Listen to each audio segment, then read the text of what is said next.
No solo dependemos de las bacterias para vivir, somos bacterias. En nuestro cuerpo habitan más aliens que células propias. Hasta nos podemos clasificar según las bacterias que nos prefieren.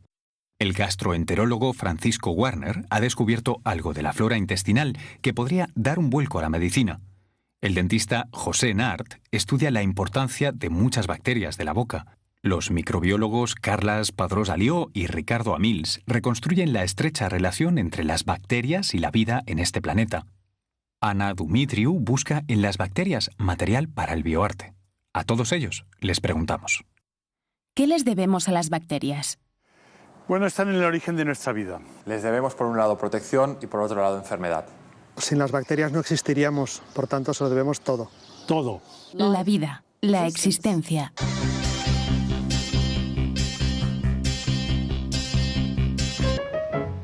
En los besos de Greta Garbo hay 1000 especies de bacterias. Incluso los bebés, antes del primer diente, ya han adquirido muchos microbios bucales por el contacto con sus padres.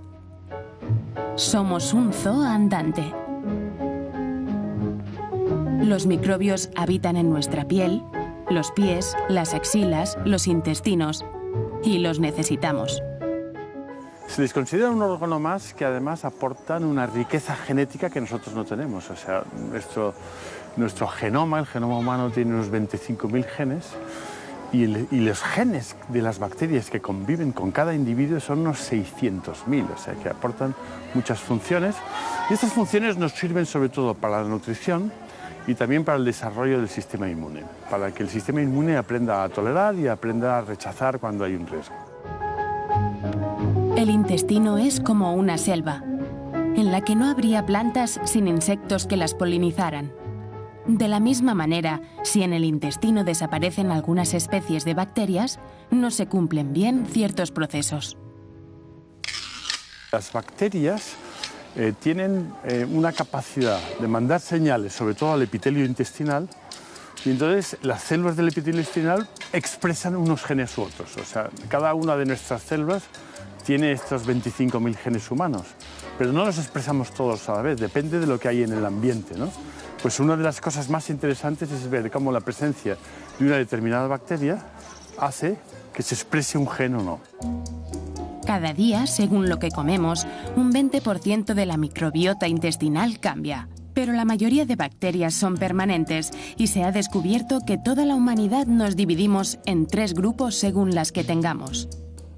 Hay, por decirlo así, 3 estructuras que se repiten en todo el mundo y que serían como los grupos sanguíneos, igual que hay grupos sanguíneos que se repiten en todo el mundo.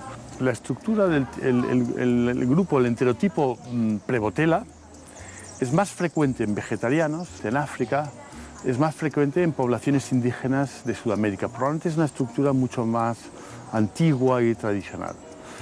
En cambio, la estructura de bacteroides, curiosamente, es más frecuente en China, en Estados Unidos, en Europa. Y se relaciona más con dietas a largo plazo en las que hay más grasas y proteínas. Conocer los grupos sanguíneos revolucionó la medicina. Ahora clasificar a los humanos según las bacterias que nos habitan promete soluciones a problemas de salud muy habituales como la diabetes, algunas enfermedades intestinales, las alergias e incluso la obesidad. Las personas que tienen una tendencia a obesidad, lo que se llama obesidad maligna, que es una obesidad que se asocia también a diabetes de tipo 2, a hiperlipidemias, es una obesidad que tiene más riesgo cardiovascular. En estas personas predomina el enterotipo bacteroides. En la boca también viven miles y miles de bacterias, algunas responsables de las caries y el mal aliento, pero otras nos protegen. Las bacterias que tenemos en la boca se establecen como barrios, ¿sí? Como películas adheridas al diente y a la encía, y lo hacen de forma bien estructurada, es decir, se retroalimentan, se establecen, se fijan y tienen su sitio. Digamos que pelean por un espacio. El desequilibrio se establece cuando las que son patógenas, las que generan daño, ocupan más espacio que las que son buenas. A partir de aquí, cuando hay enfermedad, cuando hay infección, las malas han crecido extraordinariamente. Lo que se trata de establecer es un equilibrio para que convivan bien. La higiene es fundamental, pero atacarlas a todas de forma agresiva no es la solución, sino la ruina para nuestro ecosistema bucal. Lo que hemos venido haciendo hasta ahora era tratar la infección con a base de colutorios. Los colutorios es verdad que disminuyen mucho las bacterias malas, pero también disminuyen mucho las buenas. Se lo llevan todo, arrasan con todo, con todas las bacterias. La tendencia ahora es favorecer las bacterias buenas, que se generen más, que ocupen más espacio y así no permitan que estén las bacterias malas. Este es un poquito el cambio de concepto.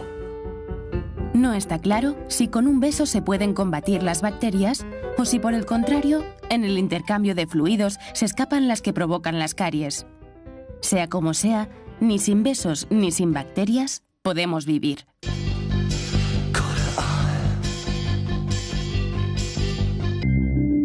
Infección natal. Nacer por cesárea o por parto vaginal influyen las bacterias que van a poblar nuestro cuerpo. Diferentes estudios muestran que los bebés nacidos por parto natural tienen su primer contacto bacteriano con cepas que se encuentran en la vagina de la madre. Sin embargo, en los bebés nacidos por cesárea, los primeros microorganismos proceden de la piel. La consecuencia es que los niños nacidos por cesárea son más susceptibles a alergias o asma a lo largo de su vida. Así pues, el parto vaginal tiene un cierto efecto defensivo para el bebé. Somos bacterias. En nuestro cuerpo hay más microbios que células. Llevamos a cuestas 10 bacterias por cada una de nuestras células. Si eliminamos todos los líquidos, 1/3 de nuestro peso seco son bacterias. En el intestino es donde hay mayor diversidad. En él viven 100 billones de microbios, que pertenecen a entre 500 y 1000 especies, algunas de ellas únicas. En nuestra boca habitan otras 1000 especies. El microbioma de la piel es más reducido y depende de la zona. En el antebrazo, por ejemplo, viven 44 especies, y detrás de la oreja, 17. Antepasado bacteria. Los seres vivos más viejos del planeta son bacterias, y llevan más de medio millón de años atrapadas en bloques de hielo, en condiciones de frío extremo. Siguen vivas gracias a un extraordinario mecanismo que les permite reparar su ADN. También porque siguen una dieta muy restrictiva. Sobreviven comiendo nitrógeno o fosfato. Este tipo de bacterias puede dar nuevas claves sobre la vida en condiciones extremas en otros lugares del universo, como la luna helada de Saturno, Encélado.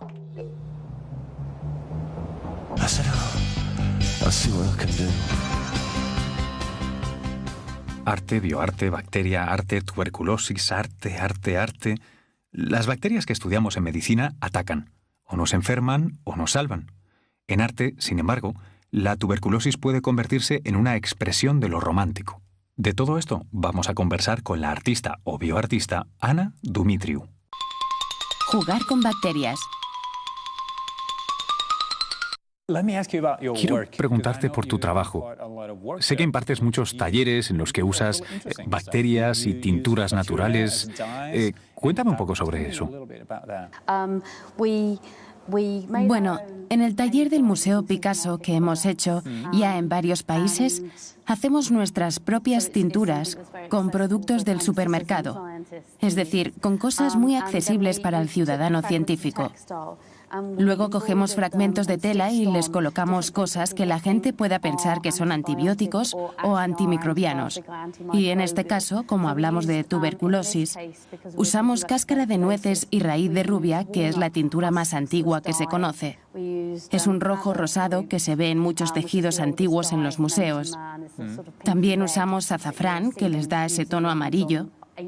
Es lo que se usaba como tratamiento contra la tuberculosis. Lo eficiente que fuera, eso ya es otra cuestión.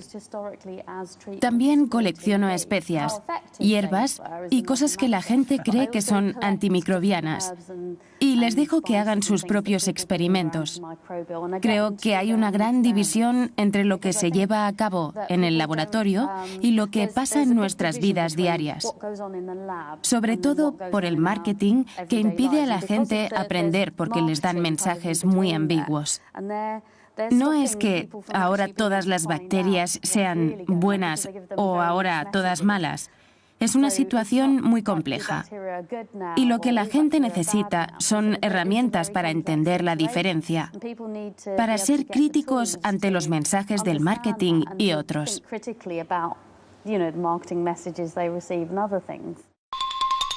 Bacteria romántica.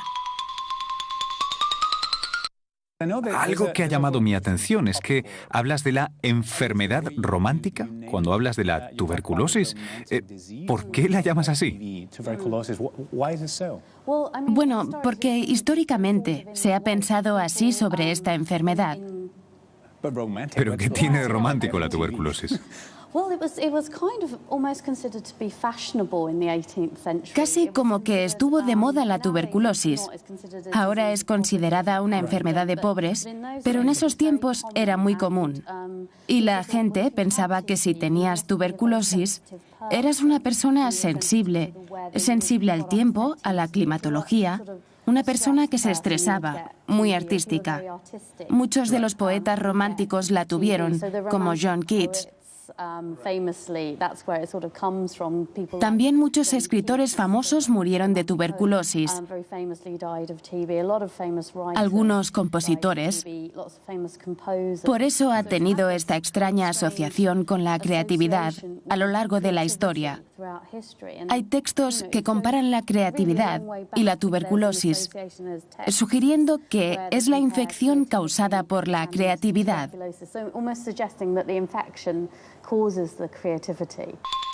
El poder de las bacterias.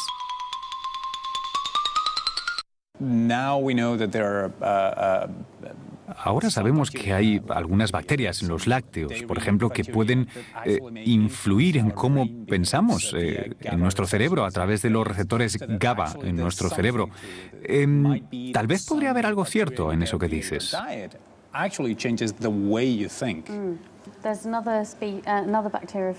Aquí hay una bacteria del mismo tipo que la tuberculosis, Sí. que se da en los ratones, y con ella pueden resolver laberintos el doble de rápido. Disminuye la ansiedad y aumenta la serotonina. Y piensas más claramente, o los ratones lo hacen. Cuando se publicó esta investigación, se decía que tal vez la jardinería nos hacía más felices, porque inhalabas esta bacteria que está en el suelo.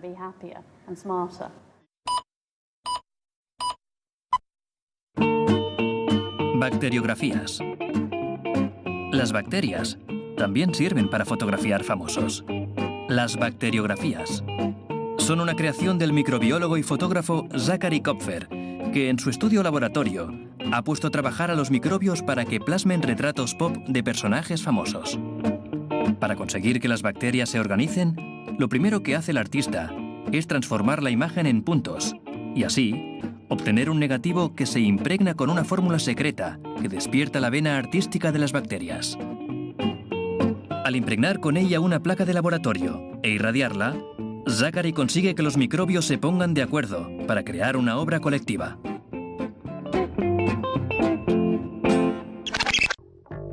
Bacterias restauradoras. Hay un tipo de bacterias, las pseudomonas, capaces de limpiar obras de arte de forma rápida y eficaz. Su papel ha sido fundamental en la restauración de la Capilla Sixtina. Se alimentan de la costra salina adherida a la obra y que resulta muy difícil de eliminar, ya que es insoluble al agua. Hasta hace poco se utilizaban productos químicos reactivos, pero la técnica es tóxica para el restaurador y además afecta zonas del fresco sin costra de suciedad. Las bacterias, en cambio, son selectivas, porque solo les atrae la costra salina y además son inocuas y no contaminan.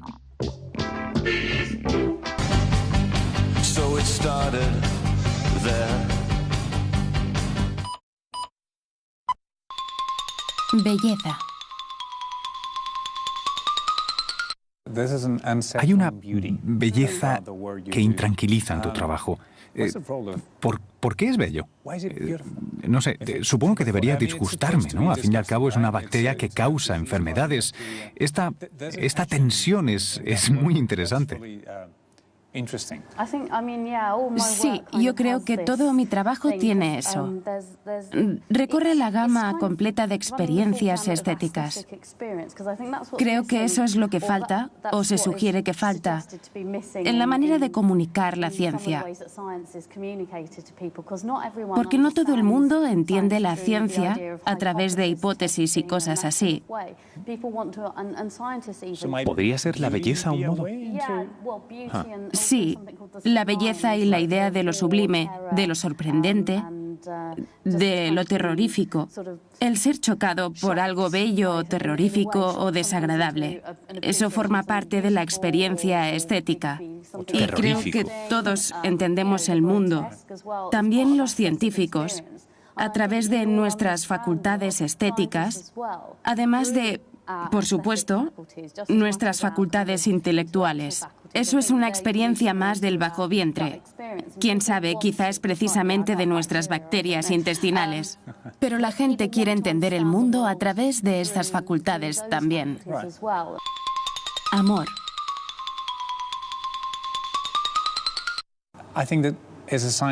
Yo creo que los científicos están o estamos obsesionados con nuestro objeto de estudio. ¿Crees que es también inevitable amarlo? ¿O que inevitablemente acabarás amándolo?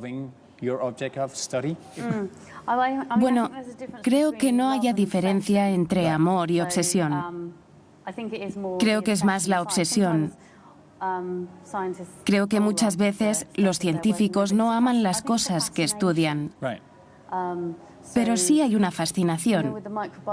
Los microbiólogos con los que trabajo están muy contentos de que la gente esté haciendo arte con las bacterias y piensan, ¿por qué esto no se hacía antes? ¿Por qué no todo el mundo hace arte con bacterias? Es el mejor tema para el arte. No lo entienden porque el resto del arte como que no les acaba de llegar.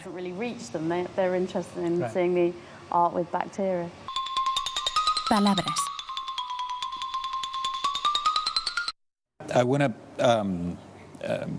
Quiero proponerte un juego. Te voy a decir unas palabras y tú me contestas rápido lo que te venga a la mente. Cuanto más corto, mejor. A ver. De acuerdo. Tuberculosis. Romántico. Lepra. Trágico. Ajá. Sífilis. Émile Zola. ¿Y cólera? La imagen que me viene a la cabeza es alguien poniendo una placa de Petri con cólera directamente en mi cara. Esto te va a interesar ahora. Sí, me dijeron, mira, cólera.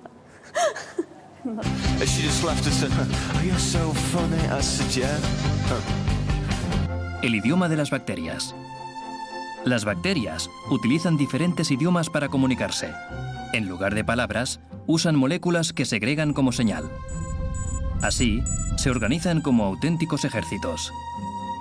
Algunos científicos investigan cómo meterse en sus conversaciones para manipularlas y, por ejemplo, combatir infecciones.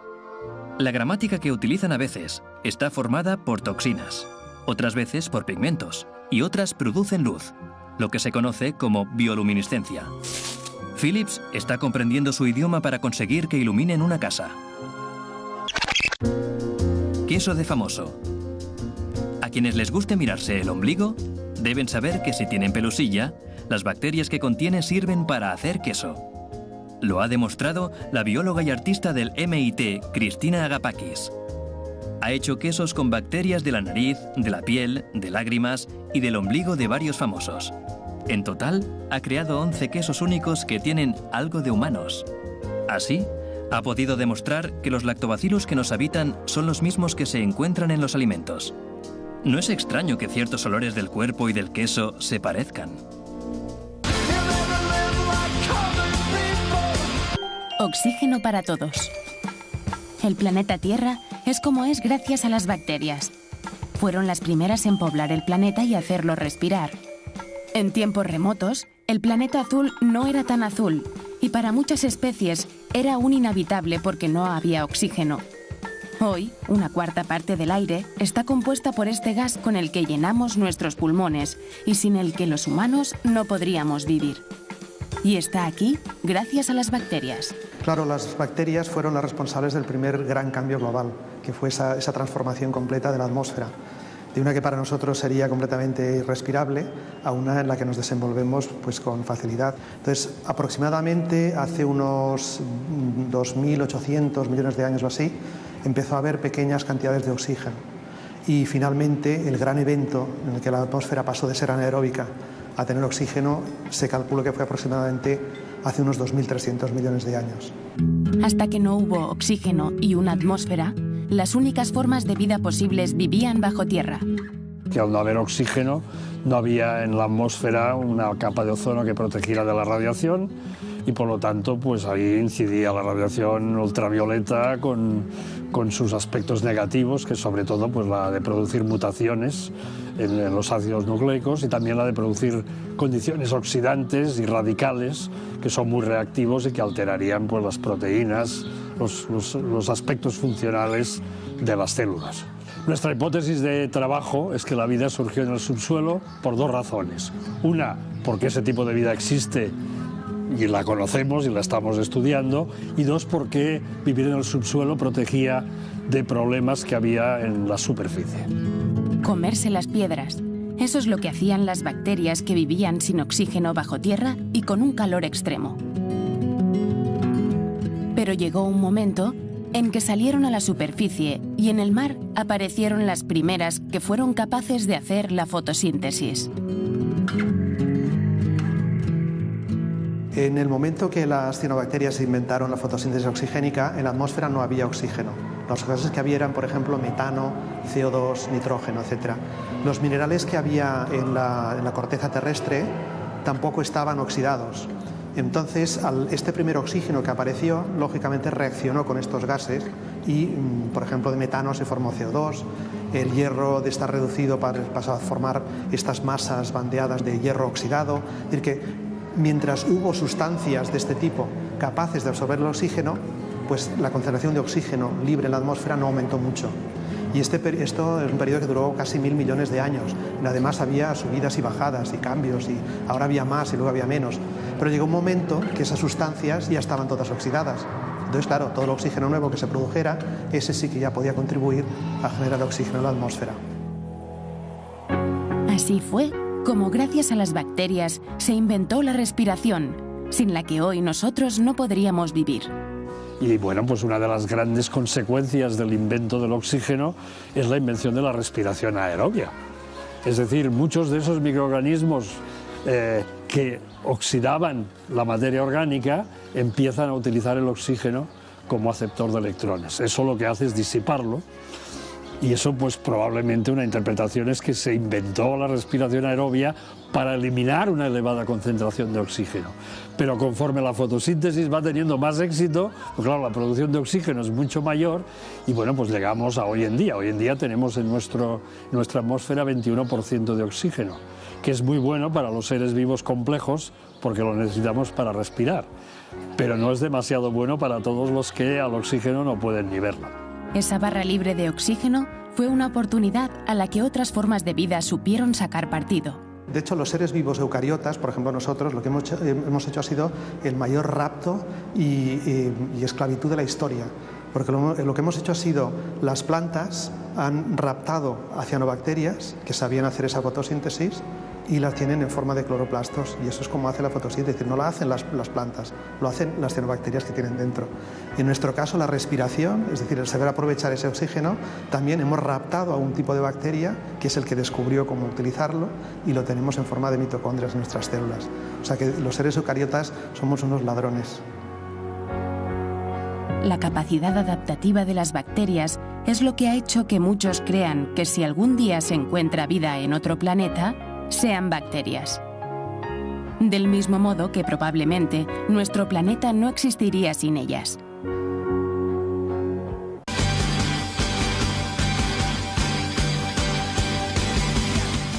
Dime qué bacterias tienes y te diré... ¿Quién eres? O lo que puede ser. ¿Qué eres? ¿Cómo estás? ¿Qué comes? Posiblemente te diré qué comes, dónde has nacido. Naciste en el hospital, naciste en tu casa. Hay muchas cosas que se pueden saber. Todo sobre ti.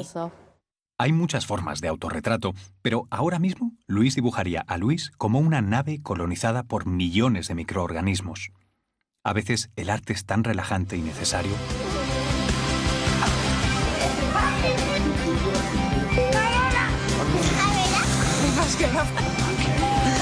ver,